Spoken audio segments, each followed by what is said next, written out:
ಶ್ರೀ ಗುರುಭ್ಯೋ ನಮಃ. ವಾಲ್ಮೀಕಿ ರಾಮಾಯಣದ ಉತ್ತರಕಾಂಡದ ಈ ಹಿಂದಿನ ಸರ್ಗಗಳಲ್ಲಿ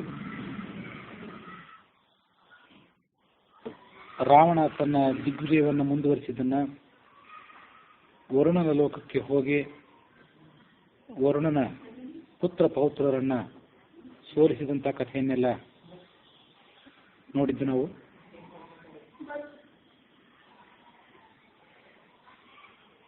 ಉತ್ತರಕಾಂಡದ 24ನೇ ಸರ್ಗದಲ್ಲಿ ಈ ಕಥೆ ಹೀಗೆ ಮುಂದುವರೆದಿದೆ. ರಾವಣ ಎಲ್ಲ ಕಡೆ ತನ್ನ ದಿಗ್ವಿಜಯವನ್ನ ಮಾಡಿ ತನ್ನ ನಗರಕ್ಕೆ ಹಿಂತಿರುಗುವಾಗ ಬಹಳ ಸಂತುಷ್ಟನಾಗಿದ್ದ. ಮಾರ್ಗ ಮಧ್ಯದಲ್ಲಿ ಅನೇಕಾನೇಕ ರಾಜಕನ್ಯೆಯರನ್ನ, ಋಷಿ ಕನ್ಯೆಯರನ್ನ, ದೇವದಾನವ ಕನ್ಯೆಯರನ್ನ ಅಪಹಾರ ಮಾಡಿಕೊಂಡು ಕರ್ಕೊಂಡು ಬಂದಿದ್ದ. ರೂಪವತಿಯಾದಂತಹ ಯಾವುದೇ ಕನ್ಯೆ ಆತನ ಕಣ್ಣಿಗೆ ಬಿದ್ದರೂ ಕೂಡ ಅವರ ಬಂಧುಗಳನ್ನೆಲ್ಲ ಸಂಹಾರ ಮಾಡಿ ಅವರ ಕನ್ಯೆಯರನ್ನು ಬಂಧಿಸಿ ವಿಮಾನದಲ್ಲಿ ಕರೆದುಕೊಂಡು ಬರ್ತಿದ್ದ. ಆ ಎಲ್ಲ ಕನ್ಯೆಯರು ಪುಷ್ಪಕ ವಿಮಾನದಲ್ಲಿ ಕುಳಿತುಕೊಂಡಿದ್ರು. ದುಃಖದ ಅತಿರೇಕದಿಂದಾಗಿ ಆ ಎಲ್ಲ ಕನ್ಯೆಯರ ಕಣ್ಣುಗಳಿಂದ ಏಕಕಾಲದಲ್ಲಿ ಕಣ್ಣೀರು ಹೊರಗೆ ಬರಲಿಕ್ಕೆ ಪ್ರಾರಂಭ ಆಯಿತು.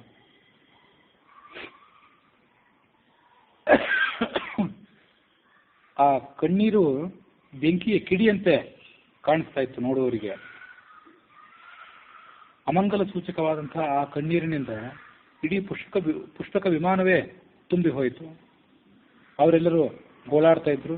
ನೀಳವಾದಂತಹ ಕೇಶಪಾಶವನ್ನು ಅವರೆಲ್ಲರೂ ಕೂಡ ಹೊಂದಿದ್ರು.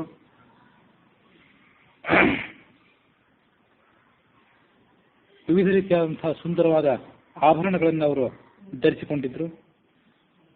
ಮೇಲಿಂದ ಮೇಲೆ ತಮ್ಮ ಮೂಗಿನಿಂದ ಬಿಸಿಯಾದ ನಿಟ್ಟುಸಿರನ್ನು ಬಿಡ್ತಾ ಇದ್ರು. ಅವರು ಬಿಟ್ಟಂತಹ ನಿಟ್ಟುಸಿರಿನಿಂದ ಇಡೀ ವಿಮಾನವೆಲ್ಲ ಪ್ರಜ್ವಲಿಸುತ್ತಿರುವಂತೆ, ವಿಮಾನವೇ ಹೊತ್ತಿ ಉರಿಯುವಂತೆ ಕಾಣ್ತಾ ಇತ್ತು. ಕೆಲವರು ತಮ್ಮ ಪಕ್ಕದಲ್ಲಿ ಕುಳಿತಂತಹ ಮತ್ತೆ ಕೆಲವರನ್ನು ಕುರಿತು ಹೀಗೆ ಮಾತಾಡ್ತಾ ಇದ್ರು. ಈ ರಾವಣ ನಮ್ಮನ್ನೇನು ತಿಂದು ಬಿಡ್ತಾನೋ ಹೇಗೆ, ಮತ್ತು ಕೆಲವರು ಇವರು ನಮ್ಮನ್ನು ಸಾಯಿಸಿ ಬಿಡಬಹುದು ಅಂತ ಆಲೋಚನೆ ಮಾಡ್ತಾ ಇದ್ರು. ತಮ್ಮ ತಂದೆ ತಾಯಿಗಳನ್ನು ನೆನಪು ಮಾಡಿಕೊಂಡ್ರು. ಅವಿವಾಹಿತರಾಗಿದ್ದವರು ತಮ್ಮ ತಂದೆ ತಾಯಿಗಳನ್ನು ನೆನಪು ಮಾಡಿಕೊಂಡ್ರು. ಈಗಾಗಲೇ ವಿವಾಹಿತರಾದವ್ರನ್ನೂ ಹೇಳ್ಕೊಂಡು ಬಂದಿದ್ದ. ಅವನಿಗೊಂದು ತಾರತಮ್ಯವೇ ಇರಲಿಲ್ಲ ರಾವಣನಿಗೆ ಆ ವಿಷಯದಲ್ಲಿ. ಅವರು ತಮ್ಮ ಗಂಡಂದಿರನ್ನ ಮತ್ತೆ ಕೆಲವು ತಂಗಿಯಂದಿರು ತಮ್ಮ ಸಹೋದರರನ್ನ ನೆನಪು ಮಾಡಿಕೊಂಡ್ರು. ಜೊತೆಗೂಡಿ ರೋದನ ಮಾಡ್ತಾ ಇದ್ರು. ಕಥಂ ನು ಖಲು ಮೇ ಪುತ್ರ ಭವಿಷ್ಯತಿ ಮಯಾ ವಿನ, ಕಥಂ ಮಾತಾ ಕಥಂ ಭ್ರಾತ ನಿಮಗ್ನಾಹ ಶೋಕಸಾಗರೇ. ಒಬ್ಬಳು, ಆ ಹೆಣ್ಮಕ್ಳಲ್ಲಿ ಒಬ್ಬಳು ತಾಯಿ ಇದ್ಲು. ನನ್ನ ಮಗ ಯಾವತ್ತೂ ಕೂಡ ನನ್ನ ಬಿಟ್ಟು ಬದುಕಿದವನಲ್ಲ. ಈ ರಾವಣ ನನ್ನನ್ನು ಇಲ್ಲಿಗೆ ಅಪಹಾರ ಮಾಡ್ಕೊಂಡು ಕರ್ಕೊಂಡು ಬಂದಿದ್ದಾನೆ. ತಬ್ಬಲಿಯಾದ ಮಗ ನನ್ನನ್ನೇ ಬಿಟ್ಟು ಹೇಗೆ ಬದುಕ್ಯಾನು? ನನ್ನ ಅಣ್ಣ ಅಥವಾ ನನ್ನ ತಮ್ಮ, ಮತ್ತೊಬ್ಬಳು ಆಲೋಚನೆ ಮಾಡ್ತಾ ಇದ್ಲು, ನನ್ನನ್ನು ಬಿಟ್ಟು ನನ್ನನ್ನು ಕಳ್ಕೊಂಡು ಶೋಕ ಸಾಗರದಲ್ಲಿ ಮುಳುಗುತ್ತಾನೆ. ಆತ ಹೇಗೆ ಬದುಕಲಿಕ್ಕೆ ಸಾಧ್ಯ? ನನ್ನ ತಾಯಿ ಹೇಗೆ ಬದುಕಲಿಕ್ಕೆ ಸಾಧ್ಯ? ಮತ್ತೊಬ್ಬಳು ಆಲೋಚನೆ ಮಾಡ್ತಾ ಇದ್ಲು. ಹಾ ಕಥಂನು ಕರಿಷ್ಯಾಮಿ ಭರ್ತುಹು ತಸ್ಮಾದಹಂ ವಿನ.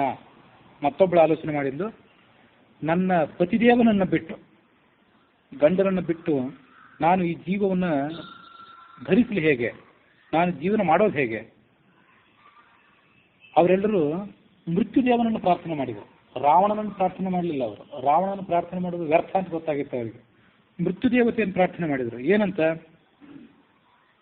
ನಮ್ಮನ್ನ ಶೀಘ್ರವಾಗಿ ಒಯ್ದುಬಿಡು, ನಮ್ಮನ್ನು ಶೀಘ್ರವಾಗಿ ಸಾಯುವಂತೆ ಮಾಡಿ ಇಲ್ಲಿಂದ ಕರ್ಕೊಂಡು ಹೋಗಿಬಿಡು. ನಿನ್ನನ್ನು ನಾವೆಲ್ಲರೂ ಕೂಡ ಅಂಗಲಾಚಿ ಬೇಡ್ಕೊಳ್ತಾ ಇದ್ದೇವೆ.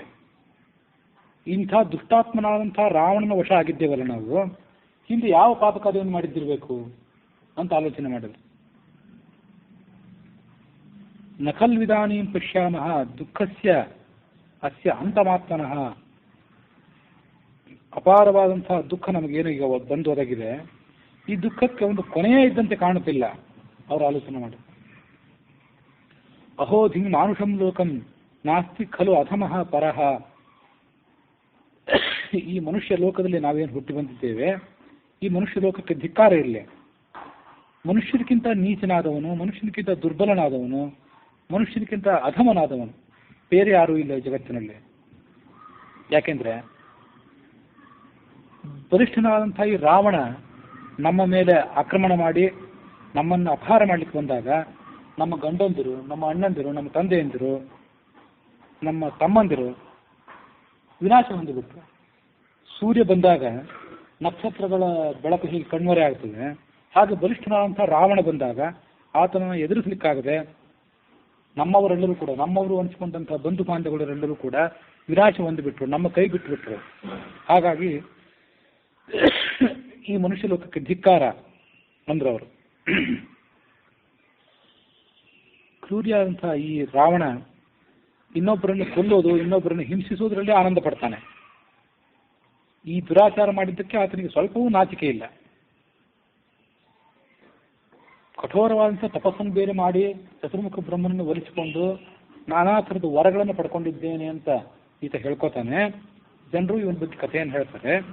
ಆದರೆ ಆ ಕಠೋರವಾದಂತಹ ತಪಸ್ಸು ಮತ್ತು ಈತ ಮಾಡ್ತಿರುವಂಥ ದುಷ್ಟ ಚಟುವಟಿಕೆಗಳು ಇದಕ್ಕೆ ಒಂದಕ್ಕೊಂದು ಹೊಂದಾಣಿಕೆನೇ ಆಗುವಂತಿಲ್ಲ. ಇದು ಒಂದಕ್ಕೊಂದು ಅನುರೂಪವಾಗಿಲ್ಲ ಅವ್ರು ಭಾವಿಸಿದರು. ಅನುರೂಪವಾಗಿ ಇದೆ ಅಂತ ಅಲ್ಲಿ ವಾಕ್ಯ ಇದೆ, ಅದು ಅಂತರಾರ್ಥ, ಅದ್ರ ವ್ಯಂಗ್ಯಾರ್ಥ ಅನುರೂಪವಾಗಿಲ್ಲ.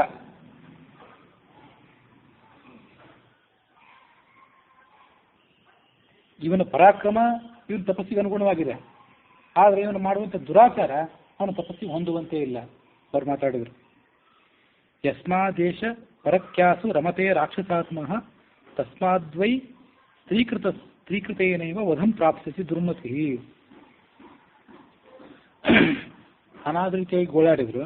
ಗೋಳಾಡಿ ಕೊನೆಗೊಮ್ಮೆ ಏಕಕಂಠದಿಂದ ಎಲ್ಲರಿಗೂ ಶಾಪ ಕೊಟ್ಟುಬಿಟ್ರು. ಏನು ಶಾಪ ಕೊಟ್ಟರು ಅಂದರೆ, ಈ ನೀಚನಾದಂಥ ರಾಕ್ಷಸ ಯಾವಾಗಲೂ ಕೂಡ ಪರಸ್ತ್ರೀಯರ ವಿಷಯದಲ್ಲಿ ಆಸಕ್ತನಾಗಿರ್ತಾನಲ್ಲ, ಹಾಗಾಗಿ ಒಂದು ಕಾಲದಲ್ಲಿ ಪರಸ್ತ್ರೀಯೊಬ್ಬಳ ಕಾರಣದಿಂದಲೇ ಈತ ಹತ್ಯೆಗೊಳಗಾಗ್ತಾನೆ ಅಂತ ಏಕಕಂಠದಿಂದ ಎಲ್ಲರೂ ಶಾಪ ಕೊಟ್ಟುಬಿಟ್ರು. ಆಕಾಶದಲ್ಲಿ ದೇವದುಂದುಭಿಗಳು ಮೊಳಗಿದವು, ಎಲ್ಲ ಕಡೆ ಹೂಮಳೆ ಸುರಿಯಿತು. ಅದರದ್ದು ಪ್ರಭಾವ ಹೇಗಿರ್ತದೆ ಅಂದರೆ, ರಾವಣ ಪುಷ್ಪಕ ವಿಮಾನದಲ್ಲಿ ತನ್ನ ಸಿಂಹಾಸನದಲ್ಲಿ ಕೂತ್ಕೊಂಡು ಬೀಗ್ತಾ ಇದ್ದ ಅಲ್ಲಿ ತನಕ ಈ ಘಟನೆ ಆಗೋ ತನಕ ಅವನ ಶಕ್ತಿಗೆ, ಅವನ ಪರಾಕ್ರಮಕ್ಕೆ, ಅವನ ತೇಜಸ್ಸಿಗೆ ಯಾವುದೇ ಧಕ್ಕೆ ಬಂದು ಒದಗಿರಲಿಲ್ಲ, ಅಥವಾ ಬಂದಿದ್ರು ಕೂಡ ಆತನಿಗೆ ಅದು ಅರಿವಿಗೆ ಬಂದಿರಲಿಲ್ಲ. ಈಗ ಅವರು ಶಾಪ ಕೊಟ್ಟ ಕೂಡಲೇ ರಾವಣನ ಶಕ್ತಿ ಕುಂದಿತು ಅಂತ ಹೇಳ್ತದೆ ರಾಮಾಯಣ. ಇದನ್ನು ಗಮನಿಸ್ಬೇಕು ನಾವು. ಆತ ಕಳೆಗುಂದಿದ, ಆತನ ಮನಸ್ಸಿನಲ್ಲಿ ಉದ್ವೇಗ ಆಯಿತು, ಆತನ ತೇಜಸ್ಸು ಕಡಿಮೆ ಆಯಿತು.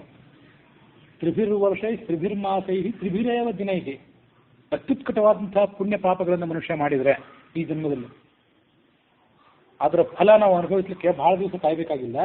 3 ವರ್ಷ 3 ತಿಂಗಳು 3 ದಿವಸಗಳಲ್ಲಿ ಪ್ರಬಲವಾದಂತಹ ಪಾಪ ಪುಣ್ಯಗಳ ಫಲವನ್ನು ನಾವು ಅನುಭವಿಸಿ ಬಿಡ್ತೇವೆ. ಅದರ ಫಲವನ್ನು ಕಾಣಲಿಕ್ಕೆ ಪ್ರಾರಂಭ ಮಾಡ್ತೀವಿ ಅಂತ ಹಿಂದೊಂದು ಶ್ಲೋಕ ಹೇಳಿದ್ದೆ. ಅದರಲ್ಲಿ ಇಂಥ ಕೆಲವು ಪಾಪಗಳೇನಿವೆ, ದುರ್ಬಲರನ್ನು ನೋಯಿಸುವುದು, ಸ್ತ್ರೀಯರನ್ನು ನೋಯಿಸುವುದು, ಇಂಥವು ಕೂಡಲೇ ಫಲ ಕೊಡುವಂಥವು. ಆತನ ಮನಸ್ಸಿಗೆ ಉದ್ವೇಗ ಆಗಿಬಿಡ್ತು. ಆ ಸಾಧ್ವಿಮಣಿಯರ ಆಕ್ರಂದನವನ್ನ, ಅವರ ಸಂಕಟವನ್ನ ಆತ ಕಿವಿಯಿಂದ ಕೇಳ್ತಾನೆ ಇದ್ದ. ಇನ್ನೊಂದು ಕಡೆ ರಾಕ್ಷಸರು ಆತನಿಗೆ ಜಯಕಾರ ಹಾಕ್ತಾನೆ ಇದ್ರು. ಆತ ಲಂಕಾನಗರವನ್ನು ಪ್ರವೇಶ ಮಾಡಿದ.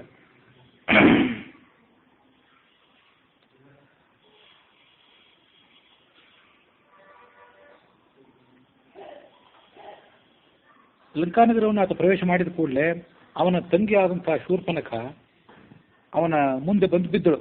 ಹಠಾತ್ತಾಗಿ ರಾವಣ ಅವಳನ್ನು ಮೇಲೆಬ್ಬಿಸಿದ, ವಿಚಾರ ಮಾಡಿದ. ಇದೇನಿದೆ, ಯಾಕೆ ಈ ಥರ ಅಮಂಗಳವಾಗಿ ವರ್ತಿಸ್ತಾ ಇದ್ದಿ, ಏನು ನೀನು ಹೇಳಬೇಕು ಅಂತ ಅಪೇಕ್ಷೆ ಪಟ್ಟಿದ್ದೆ? ಅವಳ ಕಣ್ಣಲ್ಲಿ ನೀರು ತುಂಬಿತ್ತು, ಹತ್ತು ಅವಳ ಕಣ್ಣು ಕೆಂಪಾಗಿತ್ತು, ಸಿಟ್ಟು ಬೇರೆ ಬಂದಿತ್ತು ಅವಳಿಗೆ. ಅವಳು ಹೇಳಿದ್ಲು, ನೀನು ಮಹಾಪರಾಕ್ರಮಿ, ಶಕ್ತಿಶಾಲಿ, ಆದರೆ ಇವತ್ತು ನನ್ನನ್ನು ನೀನು ವಿಧವೆಯನ್ನಾಗಿ ಮಾಡಿಬಿಟ್ಟಿದ್ದಿ ಅಂತ ಅವಳನ್ನು ನಿಂದನೆ ಮಾಡಿದ. ಆ ಶೂರ್ಪನಖ ಅಣ್ಣನನ್ನು ನಿಂದನೆ ಮಾಡಿದ್ಲು. ರಣರಂಗದಲ್ಲಿ 14,000 ಸಂಖ್ಯೆಯ ಕಾಲಕೇಯರು ಅನ್ನುವಂಥ ರಾಕ್ಷಸರನ್ನು ನೀನು ಸಂಹಾರ ಮಾಡಿದೆ. ಅವರಲ್ಲಿ ಒಬ್ಬ ನನ್ನ ಪತಿ ಇದ್ದ, ವಿದ್ಯುಜ್ಜಿಹ್ವ ಅಂತ. ಅವನನ್ನು ಕೂಡ ನೀನು ಸಂಹಾರ ಮಾಡಿಬಿಟ್ಟೆ. ಹೆಸರಿಗೆ ನೀನು ನನ್ನ ಅಣ್ಣ, ಆದರೆ ವಾಸ್ತವಿಕವಾಗಿ ನೀನು ನನಗೆ ಶತ್ರುವೇ. ಯಾಕೆಂದರೆ ನಿನ್ನ ಕೈಯಿಂದಲೇ ನನ್ನ ಪತಿಯನ್ನು ಕೊಲೆ ಮಾಡಿಬಿಟ್ಟೆ. ನಾನೀಗ ವೈಧವ್ಯವನ್ನು ಅನುಭವಿಸಬೇಕಾದಂಥ ಪ್ರಸಂಗ ಬಂದೊದಗಿದೆ. ನೀನು ನನ್ನ ಅಣ್ಣ ಆದ್ದರಿಂದ ನನಗೆ ತಂದೆ ಸಮಾನ. ನನಗೆ ನೀನು ತಂದೆ ಅಂತ ಆದಮೇಲೆ ನನ್ನ ಗಂಡ ನಿನಗೆ ಅಳಿಯನಾಗಬೇಕು. ಯುದ್ಧದಲ್ಲಿ ಅಳಿಯನಾದವನನ್ನು, ಮಗನಿಗೆ ಸಮಾನ ಅಂತ ಅಳಿಯನನ್ನು ರಕ್ಷಣೆ ಮಾಡಬೇಕಾದ್ದು ನಿನ್ನ ಕರ್ತವ್ಯ ಆಗಿತ್ತು. ಆದರೆ ನೀನು ಉನ್ಮತ್ತನಾಗಿ ಅಳಿಯನನ್ನೇ ಕೊಂದು ಹಾಕಿಬಿಟ್ಟು, ಆದರೆ ನಿನಗಿದ್ರ ಬಗ್ಗೆ ನಾಚಿಕೆಯೂ ಇಲ್ಲ.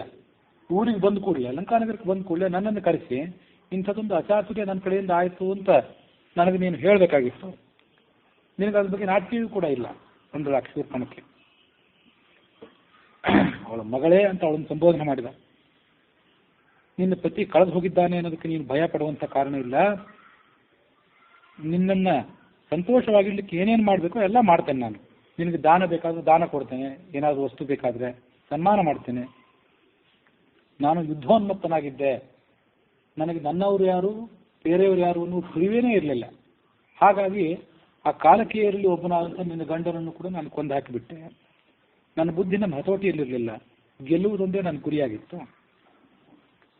ನನಗೆ ಎದುರಾಗಿ ಬಂದವರು ಎಲ್ಲರ ಮೇಲೂ ಬಾಣ ಪ್ರಯೋಗ ಮಾಡ್ತಿದ್ದೆ. ಹಾಗಾಗಿ ಇಲ್ಲಿ ತನಕ ನನ್ನ ಎದುರಿಗೆ ನನ್ನ ಅಳಿಯ ಬಂದಿದ್ದ, ಅವನನ್ನು ನಾನು ಕೊಂದು ಹಾಕಿದ್ದೇನೆ ಅನ್ನುವಂಥ ತಿಳುವಳಿಕೆ ನನಗೆ ಬರಲಿಲ್ಲ ನೀನು ಹೇಳೋ ತನಕ. ಹಾಗಾಗಿ ನಾನು ನಿನ್ನ ಪತಿಯನ್ನು ಕೊಂದು ಹಾಕಿರುವಂಥ ಅಚಾತುರ್ಯ ನಡೆಯಿತು.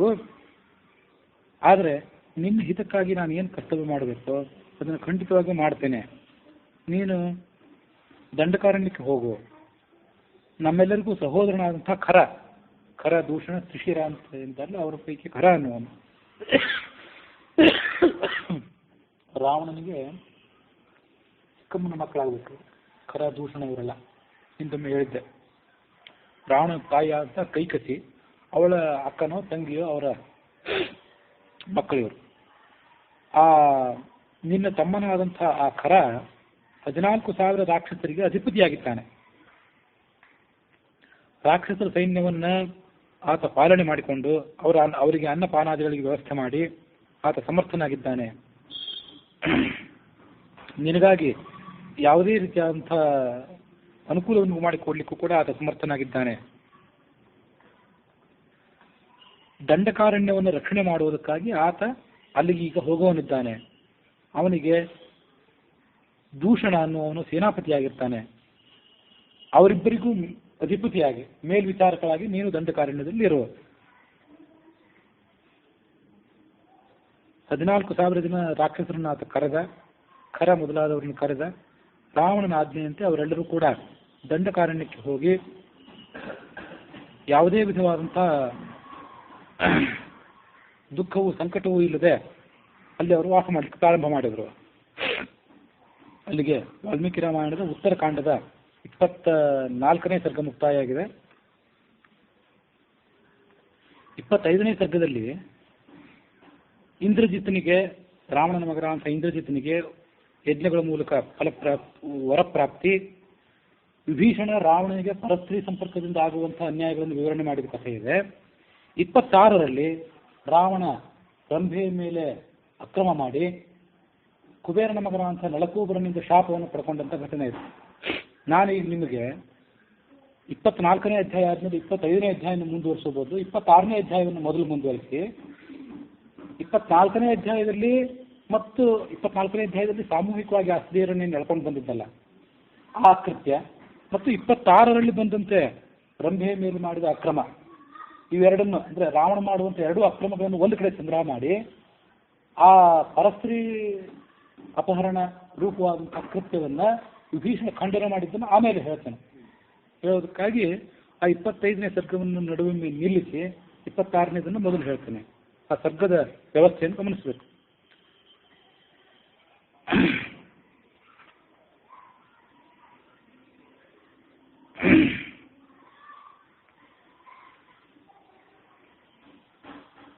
ರಾವಣ ಒಮ್ಮೆ ಸ್ವರ್ಗಲೋಕದ ಮೇಲೆ ತಂಡೆತ್ತಿ ಹೊರಟಿದ್ದ. ಮಾರ್ಗ ಮಧ್ಯದಲ್ಲಿ ಒಂದು ಕಡೆ ಅವನ ಸೈನ್ಯ ಬೀಡು ಬಿಟ್ಟಿತ್ತು ಸಾಯಂಕಾಲದ ಹೊತ್ತಿನಲ್ಲಿ. ಆಗ ತಾನೇ ಚಂದ್ರೋದಯ ಆಗಿತ್ತು. ಆವಾಗ ಅಲ್ಲಿ ರಂಭೆ ಅನ್ನುವಂಥ ಸ್ವರ್ಗಲೋಕದ ಅಪ್ಸರೆ ಆ ಮಾರ್ಗದಿಂದ ಬಂದ್ಲು. ಸರ್ವಾಲಂಕಾರ ಭೂಷಿತವಾಗಿದ್ದಳು. ಸೈನ್ಯದ ಮಧ್ಯದಲ್ಲೇ ಆಕೆ ಹಾದು ಹೋಗ್ತಾ ಇತ್ತು. ರಾಕ್ಷಸರಾಜನಂಥ ರಾವಣನ ಸೈನ್ಯ ಅಲ್ಲಿ ಬೀಡು ಬಿಟ್ಟು ಅನ್ನೋ ಸಂಗತಿ ಅವಳಿಗೆ ಗೊತ್ತಿರಲಿಲ್ಲ. ಸೈನ್ಯದ ಮಧ್ಯದಲ್ಲಿ ಅವಳು ಹಾದು ಹೋದಳು.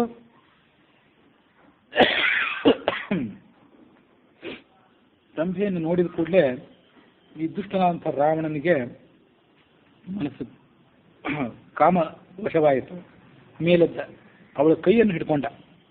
ಅವಳು ಲಜ್ಜಿತಳಾಗಿ ಹಿಂದಕ್ಕೆ ಸರಿದ್ಲು. ಅವಳನ್ನು ಕೇಳಿದ, ನೀನು ಎಲ್ಲಿಗೆ ಹೋಗ್ತಾ ಇದ್ದಿ? ಯಾವ ಕಾರ್ಯಕ್ಕೆ ಹೋಗ್ತಾ ಇದ್ದಿ? ನಿನ್ನ ಪತಿ ಯಾರು? ಇಂದ್ರ, ಉಪೇಂದ್ರ ಅಂದ್ರೆ ವಿಷ್ಣು, ಅಶ್ವಿನಿ ಕುಮಾರರು, ಇವರೆಲ್ಲರಿಗಿಂತ ನಾನು ಮಿಗಿಲಾಗಿದ್ದೇನೆ. ನನಗಿಂತ ಸುಂದರರಾದವರು, ನನಗಿಂತ ಬಲಿಷ್ಠರಾದವರು ಇವರಲ್ಲಿ ಯಾರಿದ್ದಾರೆ?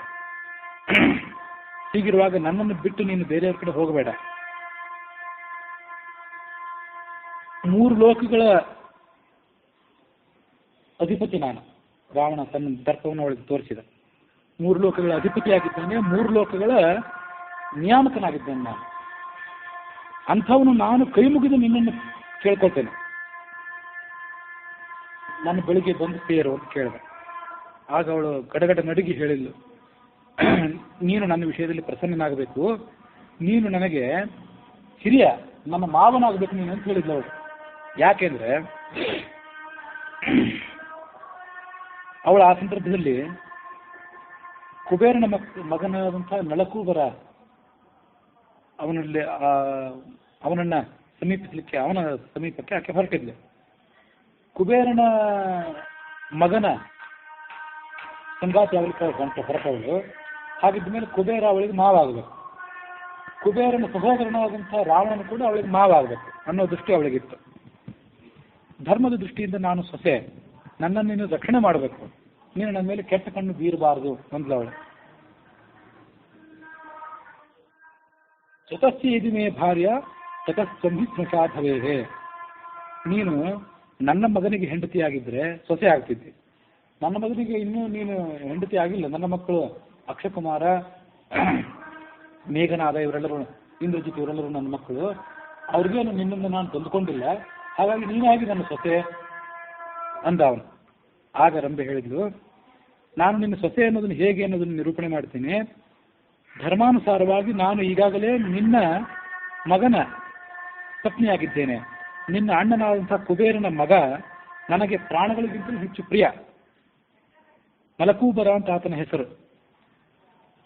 ಧರ್ಮಾನುಷ್ಠಾನದ ದೃಷ್ಟಿಯಿಂದ ಆತ ಬ್ರಾಹ್ಮಣ, ಪರಾಕ್ರಮದ ದೃಷ್ಟಿಯಿಂದ ಆತ ಕ್ಷತ್ರಿಯ, ಕ್ರೋಧದಲ್ಲಿ ಅಗ್ನಿಗೆ ಸಮಾನ, ಕ್ಷಮಾಗುಣದಲ್ಲಿ, ಸಹನ ಗುಣದಲ್ಲಿ ಭೂದೇವಿಗೆ ಸಮಾನ ಆತ. ನನಗೂ ಆತನಿಗೂ ಸಂಕೇತವಾಗಿದೆ. ಆತ ಕರೆದಂತೆ ನಾನು ಹೊರಟಿದ್ದೇನೆ, ಅಲಂಕಾರ ಮಾಡಿಕೊಂಡಿದ್ದೇನೆ. ನನ್ನನ್ನು ಅವನು ನಿರೀಕ್ಷೆ ಮಾಡ್ತಿದ್ದಾನೆ.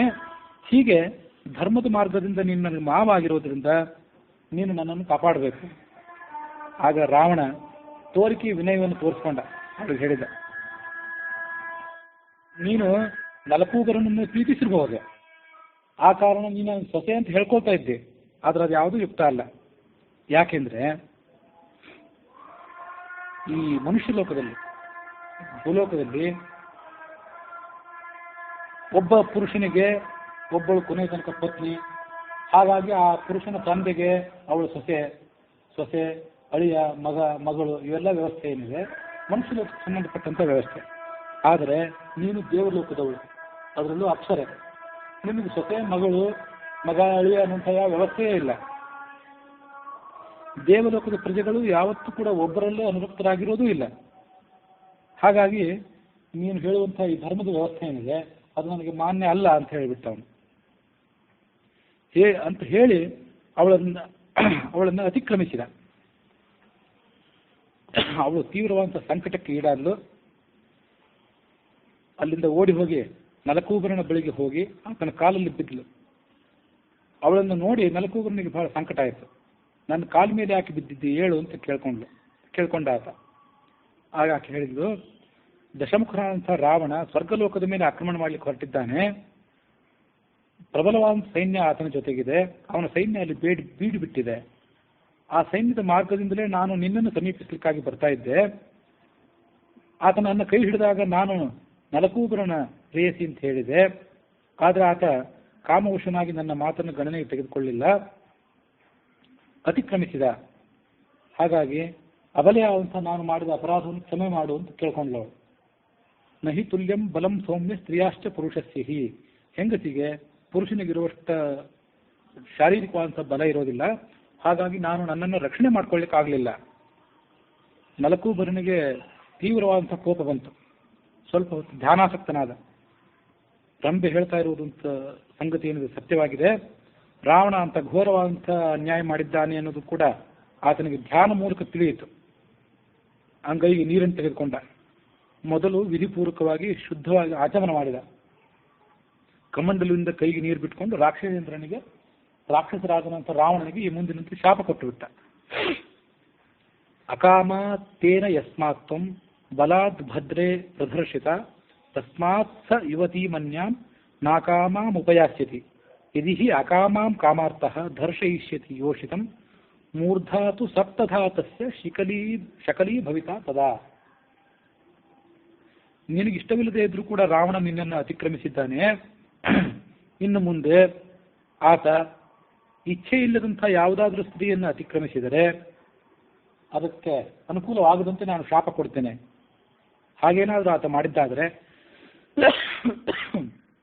ಕೂಡಲೇ ಅವನ ತಲೆ 7 ಚೂರಾಗಿ ಹೋಳಾಗಿ ಹೋಗಬೇಕು, ಆತ ಮರಣಿಸಬೇಕು ಅಂತ ಶಾಪ ಕೊಟ್ಬಿಟ್ಟ ನಲಕೂಬರ. ಹೀಗೆ ನಲಕೂಬರ ಶಾಪ ಕೊಟ್ಟ ಕೂಡಲೇ ಆಕಾಶದಲ್ಲಿ ದೇವದುಂದುಭಿಗಳು ಮೊಳಗಿದವು.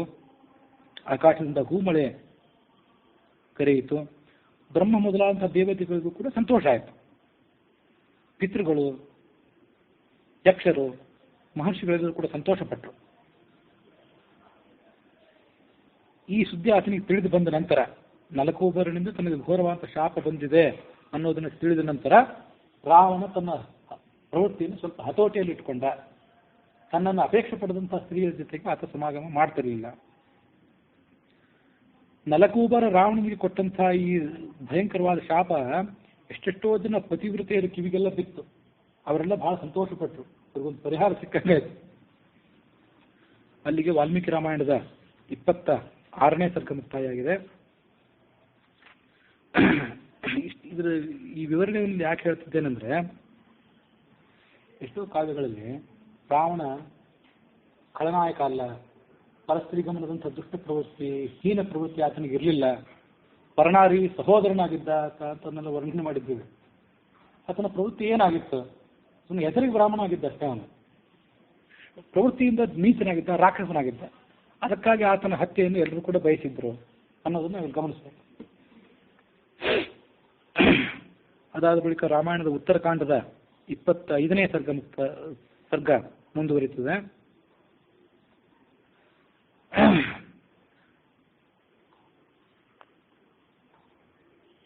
ರಾವಣನ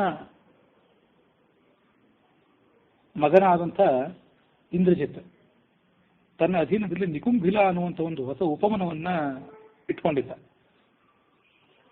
ಆ ಉಪವನಕ್ಕೆ ರಾವಣನು ಪ್ರವೇಶ ಮಾಡಿದ.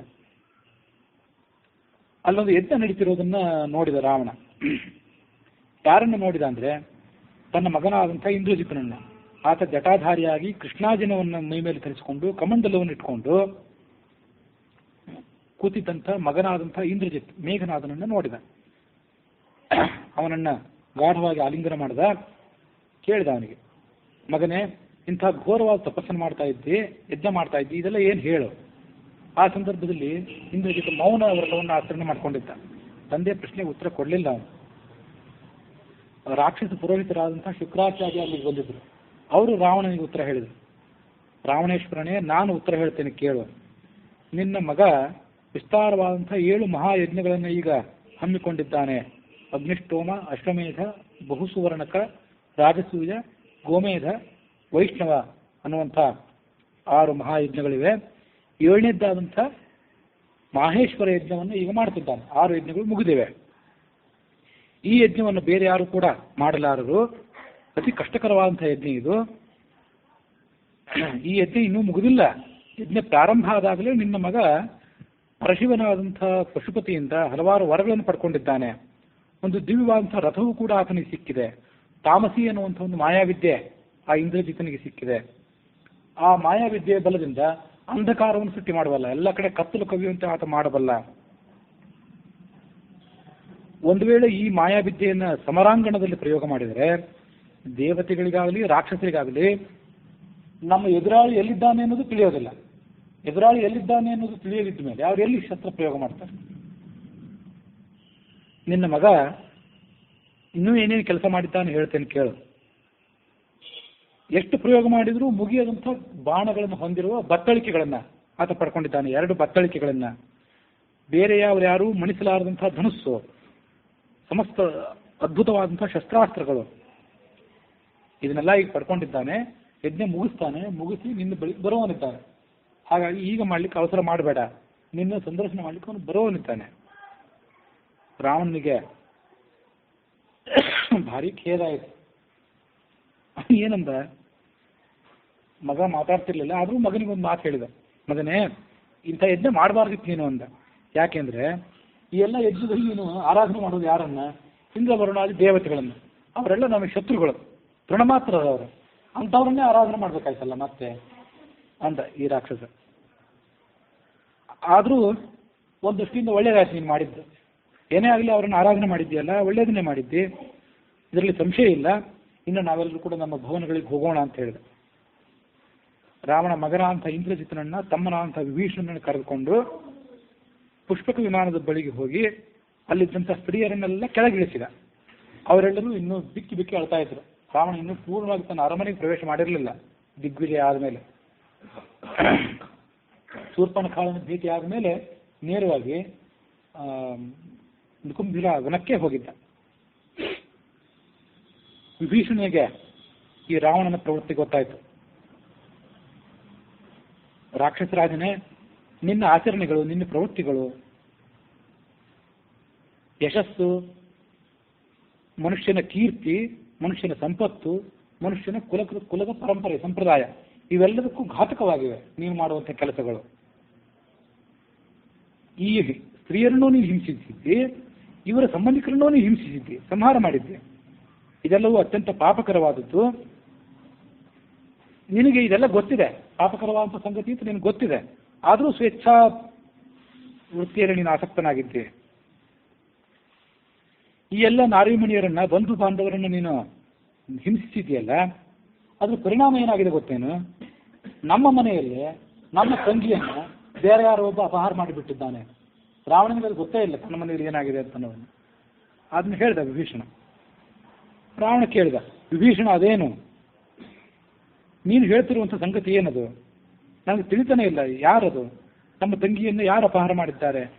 ಕುಂಭೀನಸಿ ಅಂತ ನಮ್ಮ ತಂಗಿ ಏನಿದ್ದಾಳಲ್ಲ, ಅವಳನ್ನ ಮಧು ಅನ್ನುವ ರಾಕ್ಷಸ ಅಪಹಾರ ಮಾಡಿದ್ದಾನೆ ಅಂತ ಹೇಳಿದ ವಿಭೀಷಣ.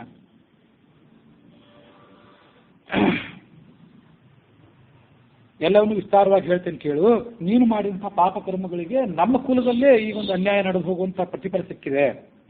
ಸುಮಾಲಿ ಅಂತ ನಮ್ಮ ತಾಯಿ ತಂದೆ ಇದ್ದಾನಲ್ಲ, ನಿನಗೂ ಗೊತ್ತಿದೆ. ನಮ್ಮ ಅಜ್ಜನ ದೊಡ್ಡ ಅಣ್ಣ ಮಾಲ್ಯವಂತ ಅಂತ ಹೆಸರಿನ ಮತ್ತೊಬ್ಬ ಇದ್ನಲ್ಲ, ಅವನು ನಮ್ಮ ತಾಯಿಯ ಅಂತ ಕೈಕಸಿಗೆ ದೊಡ್ಡಪ್ಪ ಆಗಬೇಕು, ತಂದೆಯ ಅಣ್ಣನಾಗಬೇಕು, ಮತ್ತು ನಮಗೆ ದೊಡ್ಡ ಅಜ್ಜನೂ ಆಗಬೇಕು. ಕುಂಭೀನಸಿ ಎನ್ನುವವಳು ನಮ್ಮ ದೊಡ್ಡ ಅಜ್ಜನಾದಂತಹ ಮಾಲ್ಯವಂತನ ಮಗಳಾದ ಅನಲಾಳ ಮಗಳು. ಸುಮಾಲಿ ರಾವಣನಿಗೆ ನೇರವಾಗಿ ಅಜ್ಜ ಆಗಬೇಕು. ಆ ಸುಮಾಲಿ ಅಣ್ಣನಾದಂತಹ ಮಾಲ್ಯವಂತನ ಮಗಳಾದ ಅನಲ ಅನ್ನುವಳ ಮಗಳು ಕುಂಭೀನಸಿ. ಆನಂದ ರಾಮಾಯಣದಲ್ಲಿ ಬಂದಂತೆ ಕುಂಭೀನಸಿ ಕೈಕಸಿಗೆ ಮಗಳು. ಅದ್ರ ವ್ಯತ್ಯಾಸ ಹಿಂದಂತೂ ಹೇಳಿದ್ದೆ ನಾನು. ಅನಲ ನಮ್ಮ ತಾಯಿಯ ತಂಗಿ ಆಗಬೇಕು ಈ ದೃಷ್ಟಿಯಿಂದ, ಆದ್ರಿಂದ ನಮಗೆ ಚಿಕ್ಕಮ್ಮನಾಗಬೇಕು. ಕುಂಭೀನಸಿ ನಮಗೆ ಚಿಕ್ಕಮ್ಮನ ಮಗಳಾದ್ರಿಂದ ನಮ್ಮೆಲ್ಲರಿಗೂ ಧರ್ಮ ರೀತಿಯಿಂದ ತಂಗಿ ಆಗಬೇಕು.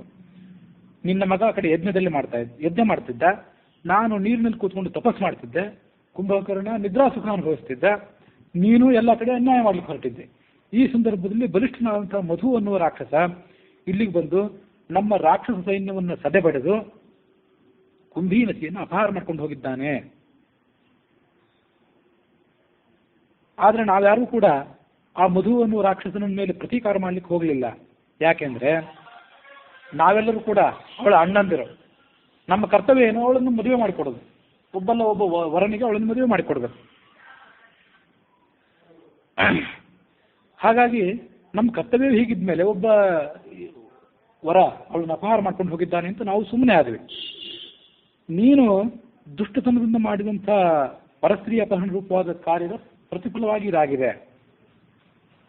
ಈ ಮಹಾಪಾಪದ ಫಲ ಇದೇ ಲೋಕದಲ್ಲಿ ನಮಗೆ ಸಿಕ್ಕಿದೆ ಅಂತ ಹೇಳಿದ ವಿಭೀಷಣ. ಈಗಲೇ ನಮಗೆ ಸಿಕ್ಕಿದೆ, ಈ ವಿಷಯ ನಿನಗೆ ತಿಳಿದಿರಲಿ. ರಾಕ್ಷಸರಾಜನಂತರ ರಾವಣನಿಗೆ ಕೋಪದಿಂದ ಇಡೀ ಶರೀರ ಎಲ್ಲ ಉರಿಲಿಕ್ಕೆ ಪ್ರಾರಂಭ ಆಯಿತು. ಈ ವಿಭೀಷಣ ರಾವಣನಿಗೆ ಪರಸ್ತ್ರೀಯ ಸಂಪರ್ಕದ ದೋಷಗಳನ್ನೆಲ್ಲ ಏನು ಹೇಳಿದ್ನಲ್ಲ, ಇದಕ್ಕೆ ಸಂಬಂಧಪಟ್ಟಂತೆ ಶಾಸ್ತ್ರದಲ್ಲಿ, ಸ್ಮೃತಿಗಳಲ್ಲಿ ಮತ್ತು ವಸಿಷ್ಠ ಸಂಹಿತಾ ಮೊದಲಾದಂಥ ಗ್ರಂಥಗಳಲ್ಲಿ ಅಷ್ಟಾಂಗ ಬ್ರಹ್ಮಚರ್ಯ ಮತ್ತು ಅಷ್ಟಾಂಗ ಮೈಥುನ 8 ರೀತಿಯಾದಂಥ ಬ್ರಹ್ಮಚರ್ಯವನ್ನು ನಾವು ಕಾಪಾಡಿಕೊಳ್ಬೇಕು. ಆ 8 ರೀತಿಯಾದಂಥ ಬ್ರಹ್ಮಚರ್ಯ ಅನ್ನೋದು 8 ರೀತಿಯಾದಂಥ ಮೈಥುನಕ್ಕೆ ವಿರುದ್ಧವಾದದ್ದು. ಯಾವ ರೀತಿಯಾದಂಥ ಮೈಥುನವನ್ನು ನಾವು ತ್ಯಾಗ ಮಾಡಬೇಕು, ಯಾವ ರೀತಿಯಾದಂಥ ಅಷ್ಟಾಂಗ ಬ್ರಹ್ಮಚರ್ಯವನ್ನು ನಾವು ಕಾಪಾಡ್ಕೋಬೇಕು ಅನ್ನೋದನ್ನು ಸ್ವಲ್ಪ ಪ್ರತ್ಯೇಕವಾಗಿ ಹೇಳಬೇಕಾಗಿದೆ. ಪರಸ್ತ್ರೀಯ ಸಂಪರ್ಕದ ದೋಷಗಳೇನಿವೆ ಅದು ಪ್ರಸಂಗಕ್ಕೆ ಬಂದಿದ್ದರಿಂದ ಅದನ್ನು ನಾಳೆ ಪ್ರತ್ಯೇಕವಾಗಿ ಹೇಳ್ತೇನೆ. ಅದ್ರ ಧ್ವನಿಮಿತನ್ನು ಪ್ರತ್ಯೇಕವಾಗಿ ಆಗ್ತದೆ. ಪರಸ್ತ್ರೀಯ ಅಪಹರಣಗಳು, ಅನ್ಯಾಯಗಳು, ಅಕ್ರಮಗಳು, ಇದರಿಂದ ಮನುಷ್ಯನಿಗೆ ಏನೇನು ತೊಂದರೆ ಆಗೋದಿದೆ ಅನ್ನೋದನ್ನು ವಸಿಷ್ಠ ಸಂಹಿತಾ ಮೊದಲಾದ ಗ್ರಂಥಗಳು, ಕೆಲವು ಆಯುರ್ವೇದ ಗ್ರಂಥಗಳಲ್ಲಿ ಹೇಳಿರುವಂಥ ಶ್ಲೋಕಗಳು, ಅದನ್ನೆಲ್ಲ ತೆಗೆದುಕೊಂಡು ಅದನ್ನು ಪ್ರತ್ಯೇಕವಾಗಿ ನಾಳೆ ಹೇಳುವನಿದ್ದು. ಇದು ಇಲ್ಲಿ ನೀವು ಇಷ್ಟೇ ಗಮನಿಸಬೇಕು. ಮಹಾಪಾಪಗಳೇನಿವೆ ಅದಕ್ಕೆ ಇದೇ ಲೋಕದಲ್ಲೇ ನಮ್ಮ ಕಣ್ಣೆದುರಿಗೆ ಕೆಲವದಕ್ಕೆ ಹೋದ ಜನ್ಮದಲ್ಲಿ ನಾವು ಮಾಡಿದ ಪಾಪಗಳಿಗೆ ಈಗ ಫಲ ಸಿಕ್ಕರೆ ನಮ್ಗದು ಗೊತ್ತಾಗೋದಿಲ್ಲ. ನಾವೇನು ಪಾಪ ಮಾಡಿದ್ವಿ, ಇಷ್ಟೆಲ್ಲ ಪ್ರದಕ್ಷಿಣೆ ಹಾಕ್ತೀವಿ, ಇಷ್ಟೆಲ್ಲ ನಮಸ್ಕಾರ ಹಾಕ್ತೀವಿ, ನಮ್ದೇನು ಪಾಪ ಇದೆ ಅಂತ ನಾವು ಹೇಳ್ತಾ ಹೋಗ್ತೀವಿ. ಹಾಗಾಗಿ ಕೆಲವು ಸಣ್ಣ ಪುಟ್ಟ ಪಾಪಗಳಿಗೆ ಮುಂದೆ ಯಾವಾಗೋ ಫಲ ಸಿಗ್ಬೋದು, ಮುಂದಿನ ಜನ್ಮದಲ್ಲಿ ಸಿಗ್ಬೋದು. ಆದರೆ ಇಂಥ ಘೋರವಾದಂಥ ಅನರ್ಥಗಳಿಗೆ ಆವಾಗಲೇ ಫಲವನ್ನು ಕೊಡ್ತಾನೆ. ಇದನ್ನ ನಾವು ಬರೀ ರಾವಣನ ಉದಾಹರಣೆ ಮೂಲಕ ತಿಳ್ಕೊಬೇಕಾಗಿಲ್ಲ. ಯಾಕಂದ್ರೆ ರಾವಣನ ನಾವು ನೋಡಿಲ್ಲ. ಆದ್ರೆ ನಾವೇ ನೋಡಿದಂಥ ಉದಾಹರಣೆಗಳು ಸುತ್ತಮುತ್ತಲ ಜಗತ್ತಿನಲ್ಲಿ ಬೇಕಾಗ್ತದೆ, ನಾವು ನೋಡಿರ್ತೇವೆ. ಆದರೂ ನಮ್ಮ ಆ ನೈತಿಕ ಬದ್ಧತೆ ಏನಾಗಿದೆ, ಆ ನೈತಿಕ ಬದ್ಧತೆ ಕ್ರಮವಾಗಿ ಸಡಿಲಾಗ್ತದೆ. ಇಲ್ಲಿ ನಾವಿರೋರು ಇರಲ್ಲ, ಸಂಪ್ರದಾಯ ಸಮಾಜದವರು, ನಮ್ಮಲ್ಲಿ ಅಷ್ಟು ಆ ಬದ್ಧತೆ ಕಡಿಮೆ ಆಗದೇ ಇರ್ಬೋದು. ಆದರೂ ಪೀಳಿಗೆಯಿಂದ ಪೀಳಿಗೆಗೆ ನೈತಿಕ ಬದ್ಧತೆ, ವಿಚಾರ ಅಂದ್ರೆ ಬರೇ ವಿಚಾರ ಅಲ್ಲ, ಅದಕ್ಕೆ ಸಂಬಂಧಪಟ್ಟಂಥ ನಾನಾ ಆಯಾಮಗಳಿವೆ. ಆ ಆಯಾಮಗಳಿಗೆ ಸಂಬಂಧಪಟ್ಟಂಥ ಬದ್ಧತೆ ದಿನೇ ದಿನೇ ಕಡಿಮೆ ಆಗ್ತಿದೆ. ಅದಕ್ಕಾಗಿ ನಾವೇ ಎಚ್ಚರಿಕೆ ತಗೊಳ್ಬೇಕಾಗಿದೆ. ಯಾವ ಹೆಜ್ಜೆಗಳನ್ನು ನಾವು ಈಗ ತಗೊಳ್ಬೇಕು, ಯಾವ ಮುನ್ನೆಚ್ಚರಿಕೆಯನ್ನು ತಗೋಬೇಕು ಅಂತ ಹೇಳೋದು ನನ್ನ ಉದ್ದೇಶ. ಅದನ್ನು ನಾಳೆ ದಿವಸ ಹೇಳ್ತೇನೆ. ರಾವಣ ಗರ್ಜನ ಮಾಡಿದ, ನನ್ನ ರಥವನ್ನು ತಯಾರು ಮಾಡಿ, ಶೂರರಾದಂಥ ರಾಕ್ಷಸರನ್ನು ತಯಾರು ಮಾಡಿ, ಕುಂಭಕರ್ಣನನ್ನು ಎಬ್ಬಿಸಿರಿ, ಎಲ್ಲರೂ ಯುದ್ಧಕ್ಕೆ ಹೋಗೋಣ, ಆ ಮಧುರಾಕ್ಷರನನ್ನು ಕೊಂದೇ ಬಿಡೋಣ, ಕೊಂದು ಮುಂದೆ ದೇವಲೋಕದ ಮೇಲೆ ಆಕ್ರಮಣ ಮಾಡೋಣ. 4,000 ಅಕ್ಷೋಹಿಣಿ ಸೈನಿಕರು, ಇಲ್ಲಿ ನೋಡಿ 18 ಅಕ್ಷೋಹಿಣಿ ಸೈನಿಕ ಕುರುಕ್ಷೇತ್ರದಲ್ಲಿ ಇದ್ದದ್ದೇ ಬಹಳ ದೊಡ್ಡದು ಅಂತ ಅನ್ಕೋತಿದ್ವಿ ನಾವು. 4,000 ಅಕ್ಷೋಹಿಣಿ ಸೈನಿಕರು ಬಗೆ ಬಗೆಯ ಆಯುಧಗಳನ್ನು ತೆಗೆದುಕೊಂಡು ಯುದ್ಧಕ್ಕೆ ಹೊರಟರು. ಕುಂಭಕರ್ಣನನ್ನು ಎಬ್ಬಿಸಿದ್ರು. ಮೇಘನಾದ ರಥದ ಮುಂಭಾಗದಲ್ಲಿದ್ದ, ರಾವಣ ಸೈನ್ಯದ ಮಧ್ಯದಲ್ಲಿದ್ದ, ಕುಂಭಕರ್ಣ ಹಿಂದೆ ಇದ್ದ. ವಿಭೀಷಣ ಮಾತ್ರ ರಾವಣನ ಜೊತೆ ಹೋಗಲಿಲ್ಲ, ಲಂಕೆಯಲ್ಲೇ ಉಳಿದುಬಿಟ್ಟ, ಧರ್ಮ ಕಾರ್ಯವನ್ನು ಮಾಡುತ್ತಿದ್ದ.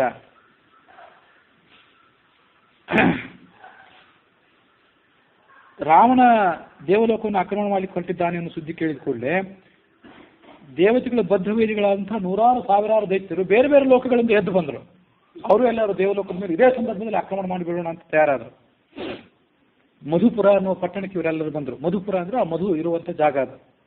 ಅಲ್ಲಿ ಮಧು ಕಾಣಲಿಲ್ಲ. ತಂಗಿಯಾದಂಥ ಕುಂಭೀನಸಿ ಒಬ್ಬಳೇ ಇದ್ಲು. ಆ ರಾವಣ ಬಂದದ್ದು ನೋಡಿ ಕುಂಭೀನಸಿಗೆ ಭಯ ಆಯಿತು. ಕೈ ಜೋಡಿಸಿಕೊಂಡು ರಾವಣನ ಕಾಲಿಗೆ ಬಿದ್ಲು. ಭಯ ಪಡಬೇಡ ತಂಗಿ, ನಾನು ನಿನಗೆ ಯಾವ ಕಾರ್ಯ ಮಾಡಿಕೊಡ್ಬೇಕು ಅಂತ ಕೇಳಿದ ಈತ. ನನ್ನ ವಿಷಯದಲ್ಲಿ ನೀನು ಏನಾದ್ರು ಕರುಣೆ ತೋರಿಸುವಂತಿದ್ರೆ ನನ್ನ ಪತಿಯನ್ನು ನೀನು ಸಂಹಾರ ಮಾಡಬೇಡ. ಯಾಕೆಂದ್ರೆ ಕುಲಸ್ತ್ರೀಯರಿಗೆ ವೈಧವ್ಯಕ್ಕಿಂತ ದೊಡ್ಡ ತೊಂದರೆ ಇನ್ಯಾವುದೂ ಇಲ್ಲ, ಎಚ್ಚರಿಕೆ ವಹಿಸು ಅಂತ ಕೇಳ್ಕೊಂಡ್ಲಾಕೆ. ಭಯಾನಾಮಪಿ ಸರ್ವೇಶಾಂ ವೈಧವ್ಯಂ ವ್ಯಸನಂ ಮಹತ್. ಎಲ್ಲ ಸಂಕಟಕ್ಕಿಂತ ವೈಧವ್ಯ ಸಂಕಟ ದೊಡ್ಡದು. ಹಾಗಾಗಿ ನನ್ನನ್ನು ವಿಧವೆಯನ್ನಾಗಿ ಮಾಡಬೇಡ, ನಾನು ನಿನ್ನನ್ನು ಅಂಗಲಾಚಿ ಬೇಡ್ಕೊಳ್ತಾ ಇದ್ದೇನೆ, ನನಗೆ ನೀನು ರಕ್ಷಣೆ ಕೊಡು. ಆಗ ರಾವಣ ಹೇಳಿದ, ತಂಗಿ ನಿನ್ನ ಗಂಡ ಎಲ್ಲಿದ್ದಾನೆ, ಅವನನ್ನು ಕಳಿಸಿ, ಈಗ ಅವನನ್ನು ತೆಗೆದುಕೊಂಡೇ ನಾನು ದೇವಲೋಕಕ್ಕೆ ಹೋಗ್ತೇನೆ. ನಿನ್ನ ಮೇಲಿನ ಕರುಣೆಯಿಂದ ಆ ಮಧು ರಾಕ್ಷಸನನ್ನು ಸಂಹಾರ ಮಾಡಬೇಕು ಅನ್ನುವ ನಿರ್ಧಾರವನ್ನು ನಾನು ಸಡಿಲಿಸಿದ್ದೇನೆ. ಆಗ ಕುಂಭೀನಸಿ ಮಲಗಿ ನಿದ್ರೆ ಮಾಡ್ತಿದ್ದಂಥ ಗಂಡನನ್ನು ಎಬ್ಬಿಸಿದ್ಲು. ನನ್ನ ಅಣ್ಣನಾದಂತಹ ಮಹಾಬಲಿಷ್ಠನಾದಂತಹ ದಶಕಂಠ ಇಲ್ಲಿಗೆ ಬರ್ತಿದ್ದಾನೆ, ನಿನ್ನ ಸಹಾಯ ಆತನಿಗೆ ಬೇಕಾಗಿದೆ, ನೀನು ಕೂಡ ಹೋಗು, ನಿನ್ನ ಬಂಧು ಬಾಂಧವರನ್ನ ಸೈನ್ಯವನ್ನು ತೆಗೆದುಕೊಂಡು ಹೋಗು. ನಿನ್ನ ಭಾವಮೈದುನಾದಂಥ ರಾವಣ ಈಗ ನಿನ್ನ ಬಗ್ಗೆ ವಿಶ್ವಾಸ ಇಟ್ಟಿದ್ದಾನೆ, ಮಧು ರಾಕ್ಷಸ ಎದ್ದು ಹಾಗೆ ಆಗಲಿ ಅಂತಂದ. ರಾವಣನ ಬಳಿಗೆ ಹೋಗಿ ಆ ರಾಕ್ಷಸರಾಜನ ರಾವಣನಿಗೆ ಸತ್ಕಾರ ಮಾಡಿದ. ರಾವಣ ಆ ಮಧುವಿನ ಅರಮನೆಯಲ್ಲಿ ಒಂದು ರಾತ್ರಿಯನ್ನು ಕಳೆದು ಬೆಳಗಾಗುತ್ತಲೇ ಪ್ರಯಾಣಕ್ಕೆ ಸಿದ್ಧನಾದ. ಹೀಗೆ ಪ್ರಬಲವಾದ ಸೈನ್ಯವನ್ನು ತೆಗೆದುಕೊಂಡು ಬೆಳಗಿನ ಹೊತ್ತಿಗೆ ಪ್ರಯಾಣವನ್ನು ಪ್ರಾರಂಭ ಮಾಡಿ ಸಾಯಂಕಾಲದ ಹೊತ್ತಿಗೆ ಕುಬೇರನ ನಿವಾಸವಾದಂಥ ಕೈಲಾಸ ಪರ್ವತಕ್ಕೆ ಹೋಗಿ ಅಲ್ಲಿ ಸೈನ್ಯವನ್ನ ಆತ ಬಿಡಾರ ಹೂಡಲಿಕ್ಕೆ ಆಜ್ಞಾಪನೆ ಮಾಡಿದ ಅನ್ನೋಲಿಗೆ ವಾಲ್ಮೀಕಿ ರಾಮಾಯಣದ ಉತ್ತರಕಾಂಡದ 25ನೇ ಸರ್ಗ ಮುಕ್ತಾಯ ಆಗಿದೆ.